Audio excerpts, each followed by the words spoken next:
புது வண்டி வர்சஸ் பழைய வண்டி. ரொம்ப பழசா இருக்கேடா. ஜிஎஸ்டி விலை கம்மியா இருக்கு. 10 லட்ச ரூபா புள்ளே சூப்பரான வண்டி தம்பி.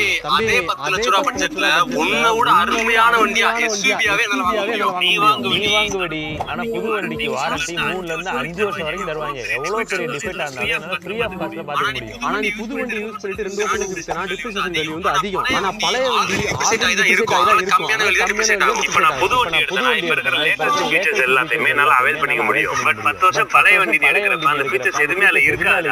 உனக்கு அந்த மாதிரி பெனிஃபிட்ஸ்னா எனக்கு இன்சூரன்ஸ் அந்த மாதிரி விஷயங்கள்லாம் நான் கம்மியா போட்டுக்குவேன்ல. எனக்கு இன்சூரன்ஸ் அதிகம் தான், ஆனா மெயின்டெனன்ஸ் கம்மியா இல்ல. ஆனா பழைய வண்டி எடுக்கிறப்ப இந்த வண்டி எப்படி மெயின்டைன் பண்ணி தெரியாது. சோ அதுக்கும் சேர்த்து நீ தான் செலவழிக்கணும். ஆனா புது வண்டிக்கு 1 மாசம் 2 மாசம் வெயிட்டிங் பீரியட் இருக்குடி. ஆனா எனக்கு அப்பலாம் கிடையாது. காசை கொண்டு போனா உடனே வண்டி எடுத்துட்டு வந்துருவேன்ல. டேய் இந்த பழைய வண்டி நீ ஃபுல் அமௌண்ட் கொடுத்து எடுக்கறேன்னா ஓகே. பட் அதுவே நீ ஃபைனான்ஸ்ல போறா புது வண்டிக்கு 8% தான். ஆனா பழைய வண்டிக்கு